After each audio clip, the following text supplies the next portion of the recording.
A graça e a paz de nosso Senhor e Salvador Jesus Cristo. Deus abençoe o seu lar, abençoe sua casa, abençoe sua família. Bem-vindo mais uma vez ao nosso canal, A Hora da Verdade. Se inscreva no nosso canal para que você possa ter acesso a outras mensagens, alguns estudos. E nós temos agora mais um estudo, tenho preparado algo para nós refletirmos.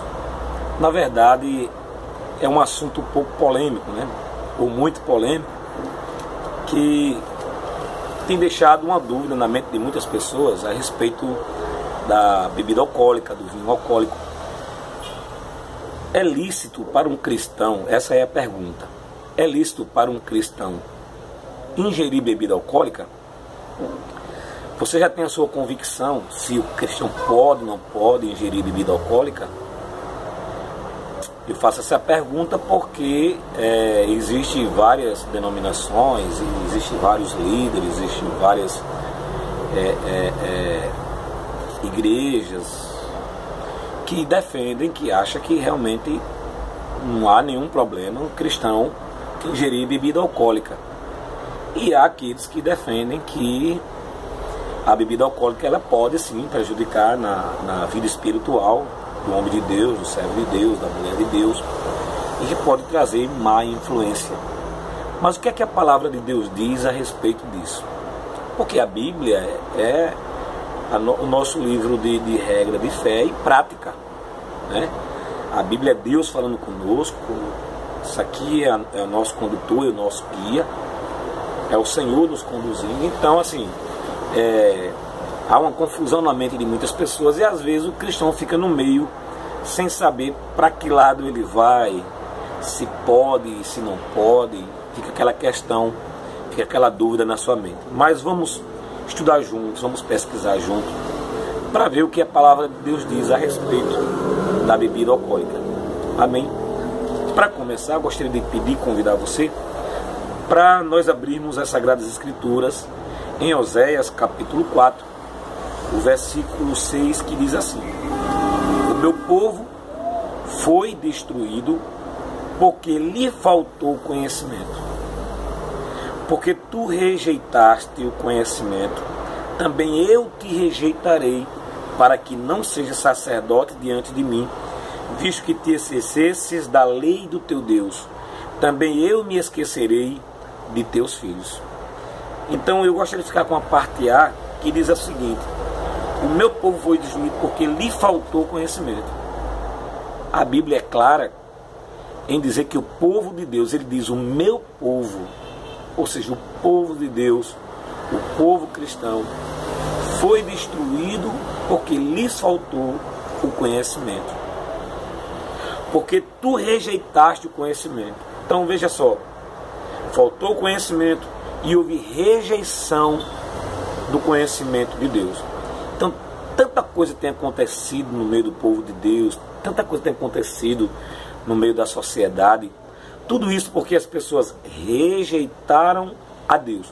Tudo isso que a gente tem visto, todo o caos que tem acontecido, tudo é porque o ser humano rejeitou a Deus, rejeitou o conhecimento de Deus.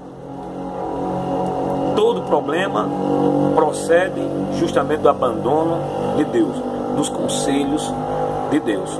Então vamos entender melhor a respeito deste assunto. Eu estou aqui com a apostila que eu preparei. Sou professor de escola bíblica, por isso que eu tenho tanto interesse, gosto tanto de falar a respeito de determinados temas. E esse é um tema que tem trazido muito problema no meio das igrejas. O cristão pode ou não pode ingerir bebida alcoólica? Isso influencia de alguma forma na vida espiritual dele ou não? Vamos estudar. Eu gostaria que você nesse momento prestasse bastante atenção, né? Que você pudesse pegar uma caneta, um caderno e nos acompanhar nesse estudo. E nesse momento eu estarei passando esse estudo para que nós venhamos tirar algumas dúvidas, aqueles que têm dúvida, é claro, né? Então, para a gente entender melhor sobre essa questão do vinho, se ele é alcoólico, se não é, todas as vezes que ele é citado nas Sagradas Escrituras, se ele é alcoólico ou se ele não é alcoólico, nós precisamos ter essa convicção. Então vamos lá. Para saber disso, nós precisamos ir para o original. Precisamos ir lá no original, no hebraico e no grego, para a gente entender melhor essa questão do vinho. No hebraico, nós temos algumas citações que diz o seguinte: no hebraico, o vinho, existem três tipos de vinho que são conhecidos. O primeiro é conhecido como tirosh. Tirosh, no hebraico, significa vinho não alcoólico. Tirosh, no hebraico, significa vinho não alcoólico. Ou seja, o suco da uva, o suco natural. E também nós temos o shekhar. Shekhar, no hebraico, que significa vinho com álcool. E nós temos também no hebraico o yain. Esse yain, ele é citado nos momentos em que, quando ele é citado, nós não sabemos se ele é alcoólico ou não alcoólico, porque ele serve tanto para o alcoólico como não alcoólico. O yain, quando ele é citado, ele pode ser alcoólico e não alcoólico. E como nós vamos identificar quando aparecer nas Sagradas Escrituras?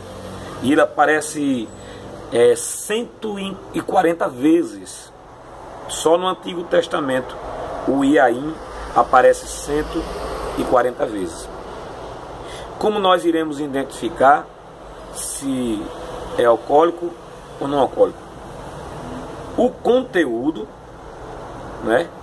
As pessoas envolvidas naquele momento ali, daquela mensagem, do pano de fundo, ele nos dá uma direção, nos dá um norte, para a gente entender, através do que está acontecendo ali, se ele é alcoólico ou não. E nós temos também, no grego, nós temos o chiqueira e gleucos. E esses são o vinho fermentado.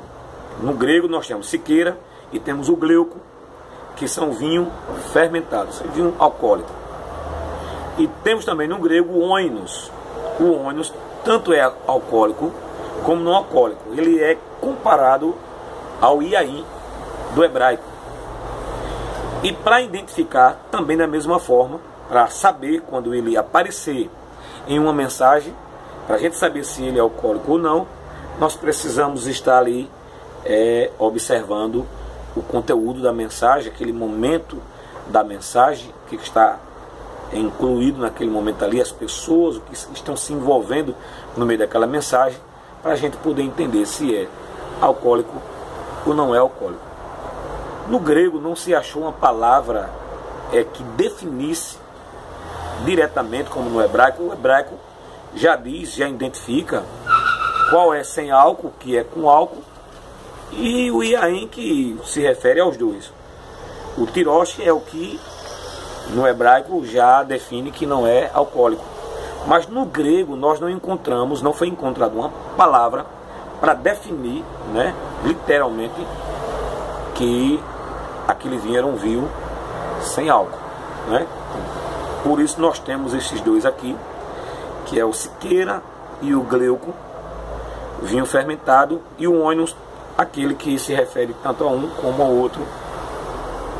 E aí vai depender das circunstâncias, daquilo que cerca a mensagem neste momento. Então veja só, então o que é que nós podemos ver já a partir daí?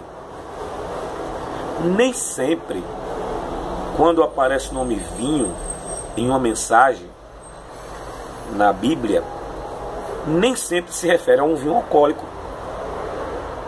Porque nós temos aqui o vinho sem álcool, nós temos o vinho com álcool e nós temos a bebida forte. Nós temos três tipos de bebidas. E quando aparece vinho, não diz o vinho alcoólico. Quando aparece o nome vinho, não diz o vinho sem álcool.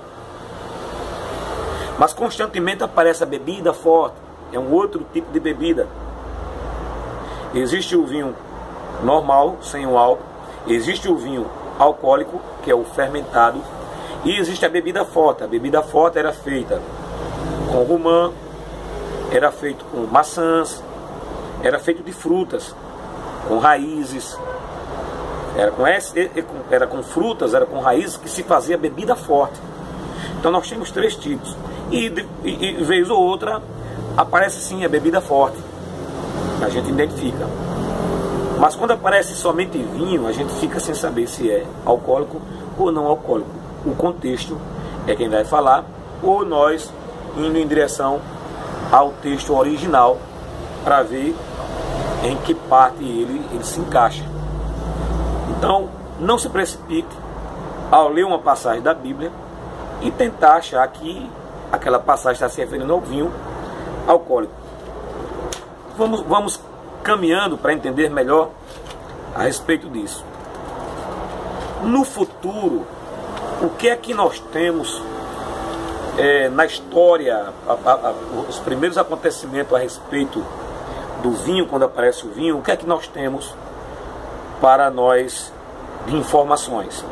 Então veja só, lá em Gênesis, quando Noé, depois do dilúvio, já está com sua família sã e salvo, ele planta uma vinha, e Noé, ele bebe dali, daquele fruto.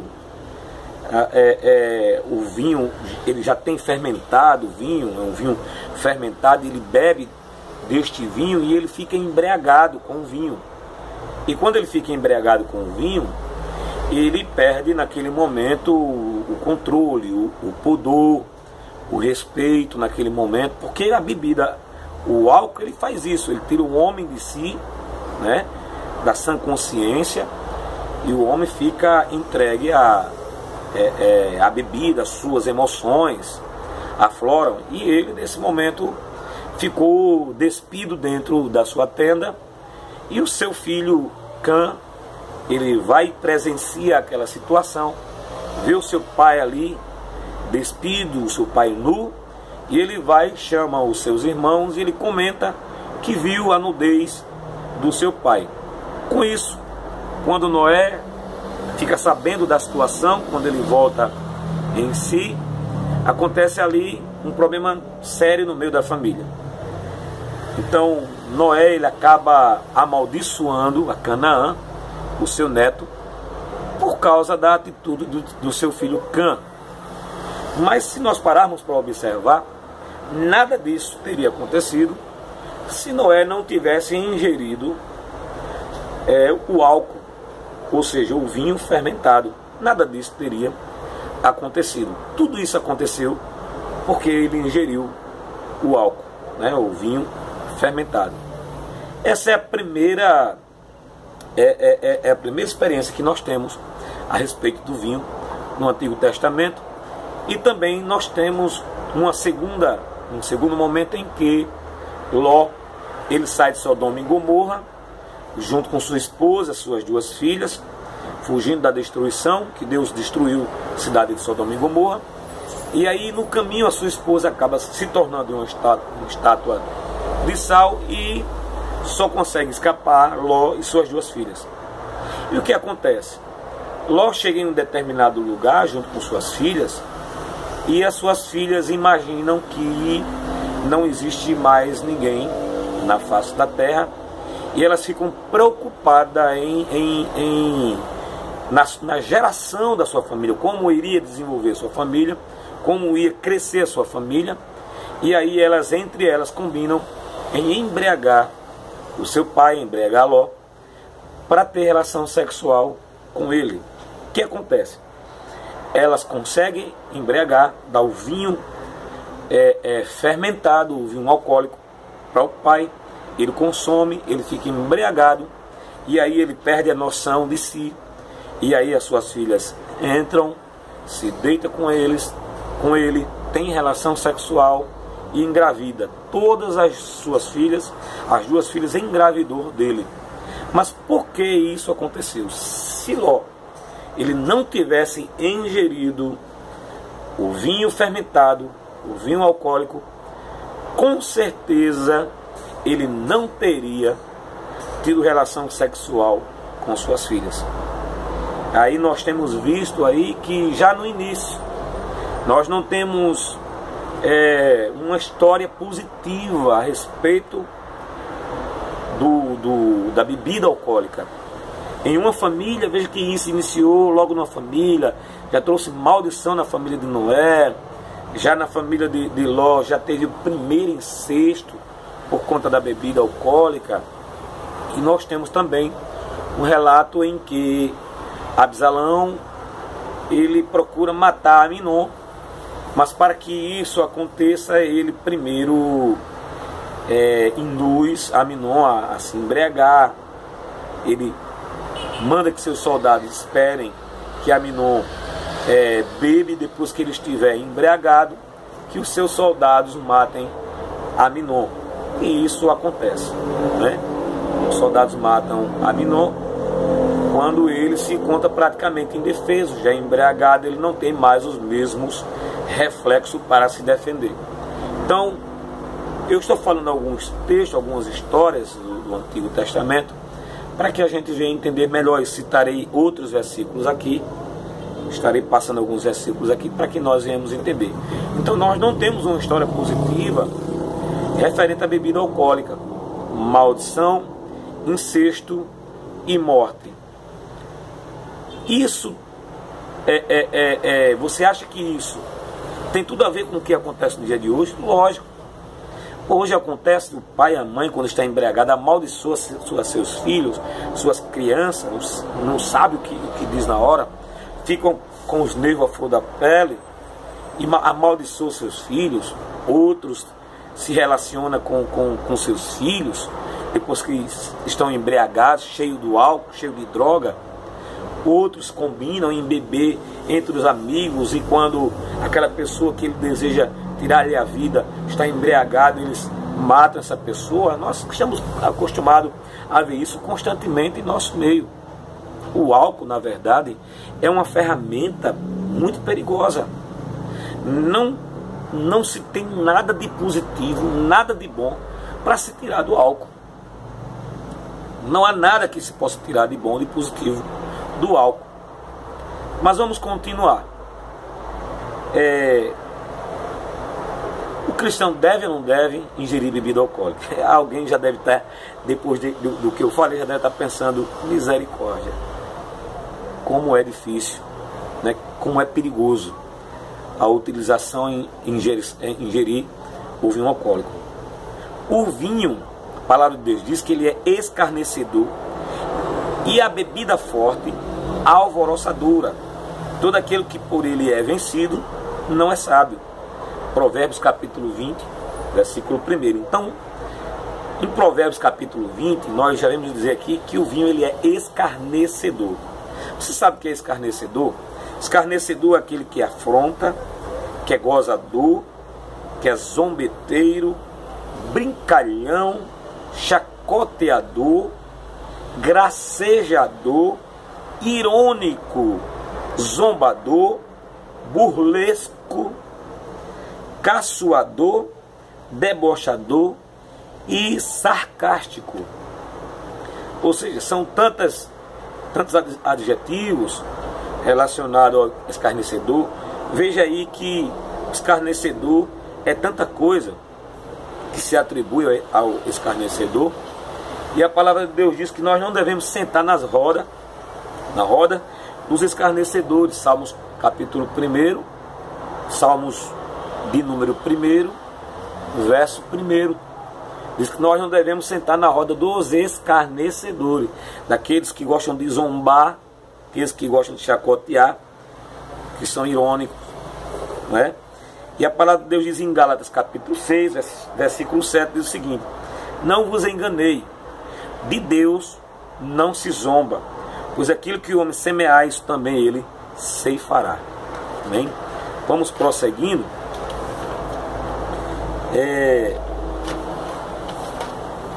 Uma outra questão. A palavra de Deus diz em Provérbios capítulo 23, do 19 ao 21, diz: para quem são os ais? Para quem os pesares? Para quem as rixas e para quem as queixas? Para quem as feridas sem causas e para quem os olhos vermelhos, para os que se demoram em beber vinho, para os que andam buscando bebida misturada. Então, para quem é as rixas, para quem os ais, para quem as dores, para quem o sofrimento, para quem o desespero, para aqueles que se entregam à bebida, se entregam ao vinho. Amém? A palavra de Deus diz: não olhes para o vinho quando se mostrar vermelho. Então, quando ele se mostra vermelho, significa que ele fermentou e que ele já está contendo álcool. Então, ele não olha para o vinho quando o vinho estiver dessa forma. O vinho rouba a força e aprisiona. Sabia disso? O vinho rouba a nossa força e nos aprisiona. Quantas pessoas estão presos à bebida, não conseguem se tornar alcoólicos, né? Dependentes de álcool, alcoólatras, dependentes do álcool, e não conseguem de maneira nenhuma se libertar. Como que nós podemos imaginar que isso pode ser uma bênção na vida de um cristão? Algo que pode levar ele à dependência, algo que pode levar ele a se tornar um escravo, um prisioneiro.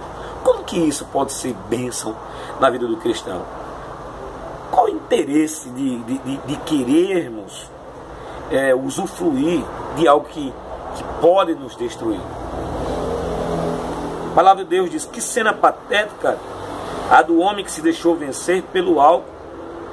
Palavras do rei Lemuel de Massá, as quais lhe ensinou sua mãe: que te direi, filho meu, ó filho do meu ventre, que te direi, ó filho dos meus votos, não dê às mulheres a tua força, nem os teus caminhos as que destroem os reis. Não é próprio dos reis, ó Lemuel, não é próprio dos reis beber vinho, nem dos príncipes desejar bebida forte, para que não bebam e se esqueçam da lei e pervertam o direito de todos os aflitos. Então a palavra de Deus aqui vem um conselho de uma mãe para o rei Lemuel, e ela diz: não é lícito que os reis bebam vinho e nem os príncipes venham beber bebida forte, para que eles não bebam e se esqueçam da lei e pervertam o direito do necessitado, do aflito, porque ele acaba perdendo a condição de poder julgar, de poder direcionar e poder entrar com justiça, dar o direito de quem quer que seja. Ele se torna incapaz depois de ele estar dominado pelo vinho. Então, é um conselho para que aqueles que ministram, aqueles que têm responsabilidade em julgar, em poder definir direito para pessoas aflitas, pessoas necessitadas, é um conselho para que não façam uso da bebida alcoólica, para que não cometam injustiça para com os aflitos e os necessitados. Provérbios capítulo 31, versículo do 1 ao 7, que fala a respeito disso. Isaías capítulo 19, versículo 14, diz: mas também estes cambaleiam por causa do vinho, e não podem ter-se em pé por causa da bebida forte. O sacerdote e o profeta cambaleiam por causa da bebida forte. São vencidos pelo vinho, não podem ter-se em pé por causa da bebida forte. Erram na visão, tropeçam no juízo, porque todas as mesas estão cheias de vômitos e não há lugar para a imundícia. Isaías capítulo 28, o 7 e o 8. Estou lendo alguns versículos aqui para que a gente possa entender melhor a respeito disso. Lá em Levítico capítulo 10, do versículo 8 ao 10, ele diz o seguinte: e falou o Senhor a Arão, dizendo: vinho ou bebida forte, tu e teus filhos, contigo não bebereis, quando entrardes na tenda da congregação, para que não morrais.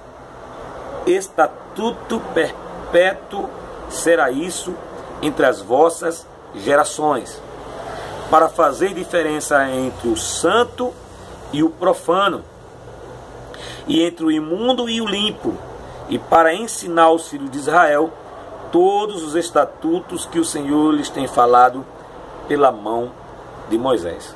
Então veja só, Deus aqui em Levítico capítulo 10, do versículo 8 até o 10, ele passa ali um estatuto perpétuo, ele dá uma orientação para Arão. O próprio Deus, ele diz, falou o Senhor a Arão, o próprio Deus falou com Arão, dizendo, vinho ou bebida forte, você e seus filhos não tomarão. Principalmente quando vocês entrarem no templo, no santuário, para exercer o seu ministério, a sua função na obra de Deus. Nos dias de hoje, há quem se diga que há pessoas que se aventuram, depois de beber, depois de tomar vinho alcoólico, entra e vai ministrar no altar, e vai ministrar no santuário, no templo, vai exercer a sua função, depois de ter ingerido álcool. Mas aqui a palavra de Deus diz que é estatuto perpétuo. Então isso é como se fosse uma afronta, é afrontar a santidade de Deus, é desrespeitar a Deus, alguém fazer o uso do álcool, da bebida alcoólica, e exercer o seu serviço sacerdotal, ministerial, ou seja lá qual for o serviço dentro da casa de Deus, no santuário, no templo, uma pessoa que ingeriu álcool. Não sou eu que estou dizendo, é a palavra. Não sou eu que estou dizendo. Se alguém não concordar, não é comigo que você não está discordando de mim. Você está discordando da Sagrada Escritura, de uma determinação perpétua do próprio Deus para todas as nações. Mas talvez você pode estar se perguntando, não, eu não sou nenhum sacerdote, não sou pastor, não sou presbítero, não sou diácono, eu não faço trabalho nenhum dentro da igreja, eu não sou. Mas o que a palavra de Deus diz? Como cristão, fomos feitos reis e sacerdote para Deus Pai. A Ele glória e poder para todos sempre. Amém. Em Apocalipse, capítulo 1:6, diz que nós somos reis e somos sacerdote. Quando sacerdotes, profetas e juízes bebem, eles desviam os homens de Deus. Perde a noção do que é certo e o que é errado e torna-se incapaz de julgar qualquer causa, por mais simples que seja. Deus jamais iria admitir tal desrespeito, permitindo que alguém faça a sua santa obra sem temor. O texto a seguir ressalta o mesmo pensamento. A sensualidade, o vinho e o mosto tiram o entendimento. Você já prestou atenção que aonde há bebida, há sexo? Ou quando passa-se propaganda na televisão, aparece ali a marca da bebida, a marca da cerveja e ao mesmo tempo uma mulher seminua ali fazendo aquela propaganda. Porque o álcool está ligado à prostituição, está ligado ao sexo, ele aflora. Então, por aí a gente já vai vendo que o álcool nós não temos nenhuma necessidade de poder ingerir álcool, porque o nosso próprio corpo, naturalmente, ele fornece o que é necessário. O que é necessário, que o nosso corpo precisa. Os alimentos, tudo que nosso corpo precisa, os alimentos, eles já são essenciais, sem necessidade de estar ingerindo álcool para se embriagar. Nosso corpo não precisa do álcool, de maneira nenhuma. O nosso corpo não necessita de álcool. Vamos aí. A palavra de Deus em Oséias, capítulo 4, versículo 11, diz o seguinte: ai daquele que dá de beber ao seu companheiro, misturado à bebida, o seu furor, e que o embebeda para lhe contemplar a vergonha. Serás farto de opróbrio em vez de honra.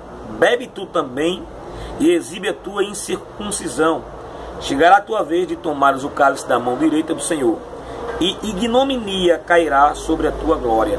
Abacuque capítulo 2, versículo 15 e o 16. Existe também a questão do risco de não herdar o reino de Deus. É possível, só porque a pessoa ingere álcool, está sempre ingerindo álcool, é possível a pessoa não herdar o reino de Deus?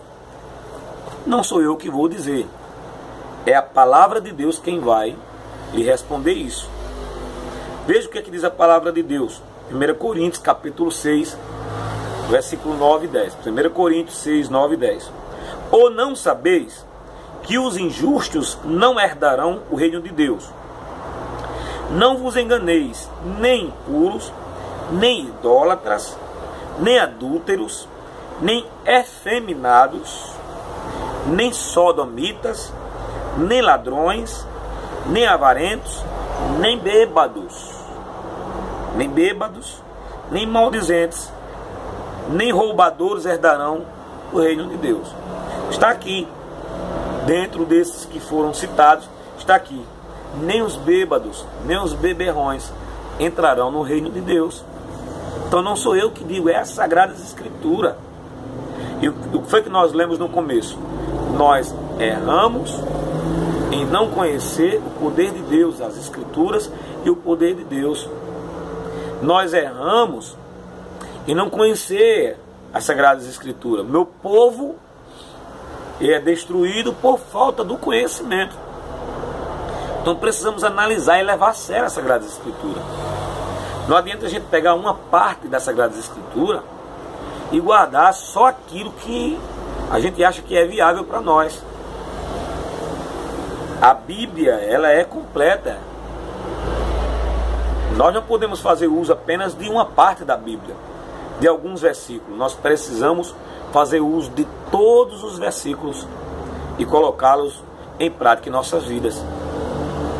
Ora, as obras da carne são conhecidas, que são prostituição, impureza, lascívia, idolatria, invejas, bebedices, glutonaria e coisas semelhantes a esta, a respeito das quais eu vos declaro, olha, a palavra de Deus mais uma vez, como já outrora vos preveni, que não herdarão o reino de Deus os que tais práticas, aqueles que praticam tais obras. Isso está em Gálatas capítulo 5, 19 e 21. Também está aqui os beberrões, aqueles que se entregam à bebida. Porque basta o tempo decorrido para teres executado a vontade do gentio, tendo andado em dissoluções, concupiscência, borracheiras e orgias, bebedices e em detestáveis idolatrias. Por isso, difamando-vos, estranho que não concorrais com eles ao mesmo excesso de devassidão. Isso está em 1 Pedro, capítulo 4, versículo 3 e 4. A embriaguez é um pecado muitas vezes condenado na palavra de Deus. Então esse versículo diz aqui: basta o tempo que você vivia antes na bebedice, na idolatria, no pecado, na prostituição, tudo isso ficou lá para trás. A partir do momento que nós aceitamos Jesus como nosso Senhor e Salvador, nós precisamos deixar tudo isso e receber em nós a nova criatura. Permitir que Cristo faça com que nós, verdadeiramente, nos tornemos nova criatura. Nada do velho homem deve fazer parte mais de nossas vidas. Então é a palavra de Deus quem está dizendo, não sou eu. Louvado seja o nome do Senhor. Vamos prosseguindo com a nossa leitura. Louvado seja o nome do Senhor. Veja só, temos uma mensagem aqui em Lucas capítulo 5, versículo 36 e 38. Veja que os versículos que nós estamos lendo agora, eu li os versículos do Antigo Testamento, que condenava a bebida alcoólica, e eu estou lendo agora no Novo Testamento. Falei Coríntios, falei Gálatas, não é verdade? E estamos aqui na graça. E a graça diz: não herdarão o reino de Deus os bêbados, os beberrões, ou seja, os que fazem uso do álcool. os que fazem o uso do álcool para se embriagar, né? Então Lucas capítulo 5, versículo 36 e 38 diz assim: também lhes disse uma parábola: ninguém tira um pedaço de veste nova e põe em veste velha, pois rasgará a nova, e o remendo da nova não se ajustará à velha. E ninguém põe vinho novo em odres velho, pois o vinho novo romperá os odres, e tornar-se-á vinho, e os odres se estragarão. Pelo contrário, vinho novo deve ser posto em odres novos. O vinho novo nesse contexto diz respeito ao suco de uva fresco. Nesse contexto, no original, o vinho novo, ele se refere ao suco de uva fresco. A ideia é que quando o suco é posto nos odres, ele aumenta durante o processo de fermentação. Durante o passar dos dias, ele vai no processo de fermentação até se tornar uma bebida alcoólica. Esse é um fato geralmente aceito, como mostra claramente esse texto, que o vinho na Bíblia nem sempre era alcoólico. Nem sempre era alcoólico. Dependendo do contexto, beber pode certamente estar relacionado com bebidas alcoólicas ou apenas significar a ingestão de algum líquido qualquer. Não podemos nos precipitar. Em João capítulo 2, Jesus transformou perto de 600 litros de água em vinho. Veja aqui em João capítulo 2, um assunto muito polêmico. E é essa passagem aqui que muitos usam para dizer que não há nenhum problema em ingerir bebida alcoólica, visto que Jesus, em um casamento, ele transformou a água em vinho. Então, se Jesus transformou a água em vinho em um casamento, então Jesus estava mostrando ali que não há nenhum problema em ingerir bebida alcoólica. Mas será que é isso mesmo que essa passagem ela nos revela? Vamos analisar melhor. Então Jesus chega ali, ele transformou perto de 600 litros de água em vinho. Fez isso depois que os convidados da festa beberam fartamente. Olha, o vinho já tinha acabado, o vinho anterior tinha acabado, já tinham bebido fartamente. E aí o vinho acaba e Maria vai até Jesus e fala para ele que o vinho acabou. E naquela hora, Maria chega para o servente e diz: olha, fazei tudo o que ele vos disser. Então Jesus chama e pede para que eles encham ali 6 talhas com água. Os serventes vai e enchem com água. E Jesus faz ali um dos maiores milagres. Transforma a água em vinho. Seu primeiro milagre em um casamento. Vamos analisar o contexto nessa história. Veja só, primeira coisa, Jesus ele usou de misericórdia para com aquele casal, porque naquela época, se no casamento judeu faltasse algum alimento, faltasse alguma coisa, isso seria uma extrema vergonha para aquele casamento, para aquele casal. E já estaria ali, de uma certa forma, eles tinham isso com eles, que se faltasse alguma coisa, significaria que aquele casamento estava fadado ao fracasso. Isso seria vergonhoso demais para eles. Então naquele momento Jesus estava no casamento, Jesus foi convidado para o casamento. Isso traz uma mensagem belíssima.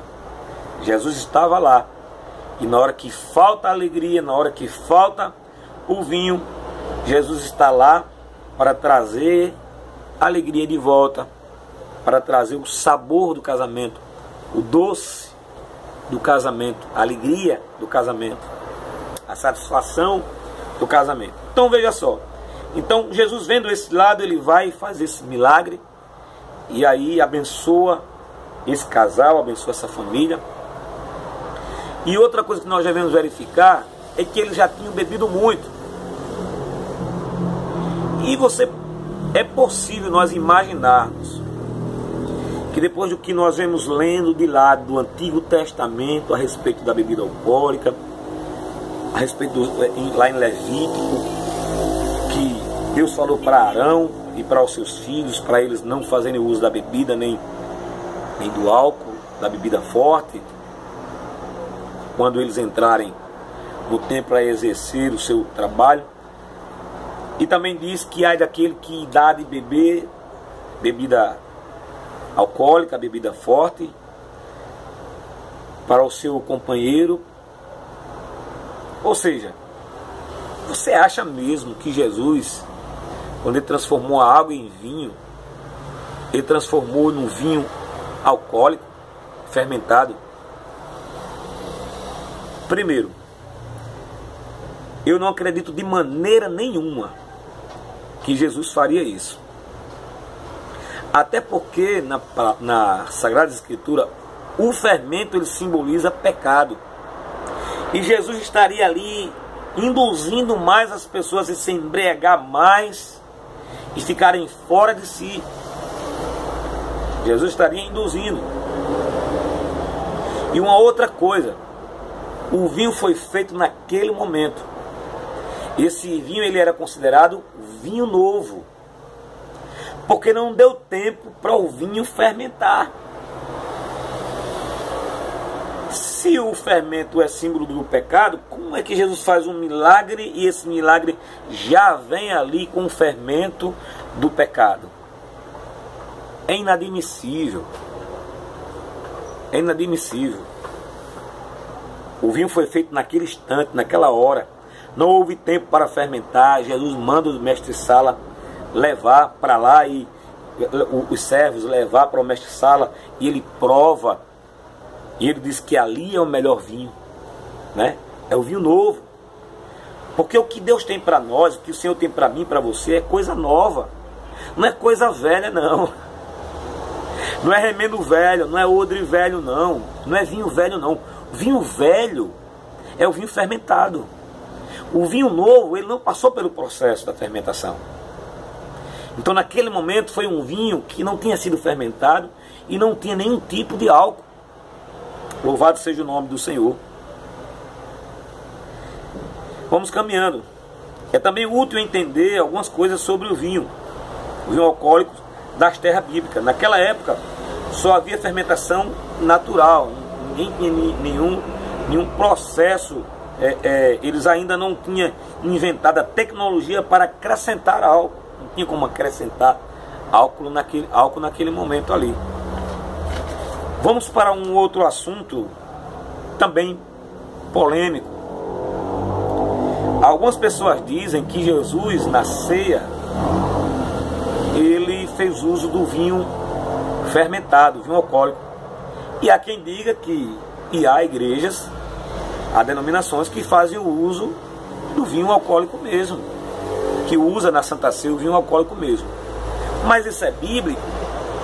Jesus ele usou o vinho alcoólico? Será que nós temos meditado na palavra, estudado, pesquisado para entender melhor a respeito disso? Então vamos lá.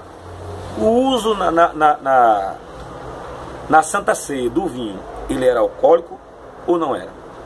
Jesus usou uma bebida fermentada ou não fermentada de uvas ao instituir a Santa Ceia do Senhor? Nós vamos ver isso em Mateus capítulo 26, do versículo 26 ao 29, Marcos capítulo 14, do verso 22 ao 25, Lucas, do capítulo 22, verso 17 ao 20, 1 Coríntios, capítulo 11, 23 e 26, fala a respeito, é onde nós encontramos no Novo Testamento falando a respeito da ceia, né?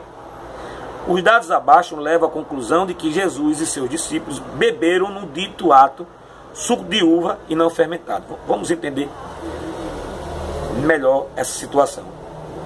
Veja só, nem Lucas, nem qualquer outro escritor bíblico, nenhum dos três, emprega a palavra vinho. Você não vai ver nem Lucas, nem Mateus, nem Marcos, nem Lucas pronunciar a palavra vinho, empregar a palavra vinho. O ônus no tocante à ceia. Os escritores dos 3 primeiros evangelhos empregam a expressão fruto da vide. Então veja só, ele fala fruto da vide. Ele não diz aqui vinho, ele fala o fruto da vide, todos eles. Acredito que já para cortar esse pensamento, essa ideia de querer colocar e achar que o vinho, a bebida alcoólica, podia ser utilizado, né? Veja só, o vinho não fermentado é o único fruto da vide, verdadeiramente natural, contendo aproximadamente 20% de açúcar e nenhum álcool. A fermentação destrói boa parte do açúcar e altera aquilo que a videira produz. Veja só, o vinho fermentado não é produzido pela videira. A videira ela não produz o álcool, ela não produz a fermentação. Ela produz o fruto natural, o suco natural. Os homens é que colocam em determinado lugar e fermenta para que eles possam utilizar como uma bebida alcoólica. Jesus instituiu a ceia do Senhor quando ele e seus discípulos estavam celebrando a Páscoa. É aqui que eu quero que você preste bastante atenção. É aí onde nós colocamos por terra todo pensamento que acha que se pode usar o vinho alcoólico na Santa Ceia. Veja só, quando Jesus aqui, ele junto com os discípulos institui a ceia, eles estavam comemorando, celebrando a Páscoa. E a lei da Páscoa em Êxodo capítulo 12, Êxodo 12, do 14 ao 20, proibia durante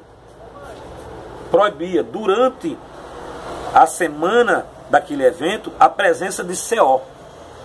Seó significa fermento. Êxodo capítulo 12, verso 15. A palavra hebraica para fermento ou qualquer agente fermentado era Seó. Seó no mundo antigo era frequentemente obtido da espuma espessa da superfície do vinho quando estava em fermentação, que é aquela espuma na hora da fermentação que fica em cima do vinho. Além disso todo o hamatz, alimento fermentado, né, qualquer coisa fermentada era proibido. Qualquer coisa fermentada era proibido. Êxodo capítulo 12, verso 19, versículo 13, capítulo 13, versículo 7. Deus dera essas leis porque a fermentação simbolizava corrupção e o pecado. Então Jesus, o Filho de Deus, cumpriu a lei em todas as suas exigências. Na época em que Jesus, antes dele introduzir o Evangelho, Jesus, ele obedecia a lei. Ele obedecia a lei, obedecia os mandamentos. Então veja só, então Jesus, o Filho de Deus, cumpria a lei em todas as suas exigências. Está em Mateus capítulo 5, versículo 17. Logo teria cumprido a lei de Deus para a Páscoa. E não teria usado vinho fermentado. Isso era inadmissível. Na Páscoa não podia haver dentro do arraial, em lugar nenhum, nada que tivesse fermentado. Então, já colocamos por terra aqui que na ceia, quando Jesus mandou os discípulos preparar a ceia para comemorar a Páscoa, já cai por terra essa intenção de querer dizer que eles cearam com bebida alcoólica. Irmão, nós precisamos analisar as Sagradas Escrituras. Precisamos ler, precisamos estudar. Não somos melhores que ninguém, não conhecemos mais do que ninguém, não. Está tudo aqui na palavra de Deus. É só abrir a Bíblia, é só estudar, é só pesquisar. Não precisa muito, é estudar, é pesquisar e analisar. E precisamos também não conhecer apenas a Escritura, mas conhecer o caráter do nosso Deus. Só o simples fato de você conhecer o caráter do nosso Deus, nós iremos saber que Deus ele não ia induzir ninguém a se embriagar. Um intenso debate perpassa os séculos entre os rabinos e estudiosos judaicos sobre a proibição ou não dos derivados fermentados da videira durante a Páscoa. Aqueles que sustêm uma interpretação mais rigorosa e literal das escrituras hebraicas, especialmente em Êxodo, por exemplo, declara que nenhum vinho fermentado deveria ser usado, ou seja, em Êxodo capítulo 12, né? O capítulo 13, versículo 7, declara que nenhum vinho fermentado deveria ser usado nessa ocasião. Certos documentos judaicos afirmam que o uso do vinho não fermentado na Páscoa era comum nos tempos, era comum naquela época. Por exemplo, segundo os evangelhos sinóticos, parece que no entardecer da quinta-feira da última semana da vida, aqui Jesus entrou com seus discípulos em Jerusalém para com eles comer a Páscoa na cidade santa. Nesse caso, o pão e o vinho do culto da Santa Ceia, instituído naquela ocasião por ele como memorial, seria o pão asmo e o vinho não fermentado do culto de sede. Olha só também outra coisa, meus queridos, se o fermento simboliza o pecado e o vinho na Santa Ceia representa o sangue de Jesus, é só parar para pensar, irmãos, como é que nós estaremos bebendo suco fermentado simbolizando o sangue de Cristo, se o fermento simboliza o pecado? E aí nós estamos utilizando o vinho fermentado representando o sangue de Cristo. E aí? Você acha que é correto? Então vamos lá. Por aí também nós descartamos que é impossível, porque o símbolo ele deve representar de forma original. Se o sangue de Cristo era santo, o corpo de Cristo é santo, não pode haver fermento. Não poderia haver fermento. O pão asmo e o vinho não fermentado eram usados no culto. No Antigo Testamento, bebidas fermentadas nunca deviam ser usadas na casa de Deus. Olha só. E um sacerdote não podia chegar-se a Deus em adoração se tomasse bebida embriagante. Não poderia. Levítico 10, 9. Jesus Cristo foi o sumo sacerdote de Deus do novo concerto. Chegou-se a Deus em favor do seu povo. Hebreus capítulo 3, 1. Hebreus capítulo 5, do 1 a 10. Fala sobre isso. Uma observação muito importante. 1 Pedro capítulo 2, versículo 9, diz assim: porém vós sois geração eleita, sacerdócio real, nação santa, povo de propriedade exclusiva de Deus, cujo propósito é proclamar as grandezas daquele que vos convocou das trevas para a sua maravilhosa luz. Precisamos entender que somos no reino espiritual. Precisamos entender quem somos no reino espiritual. Se somos sacerdote real, não podemos fazer uso do fermento, da bebida alcoólica. O valor de um símbolo se determina pela sua capacidade de conceituar a realidade espiritual. O valor do símbolo, o sangue e o pão, o suco e o pão, um representa o sangue de Cristo, o outro representa o corpo de Cristo. Logo assim, como o pão representava o corpo puro de Cristo e tinha que ser pão asmo, sem a corrupção da fermentação, o fruto da vide representando o sangue incorruptível. Veja só,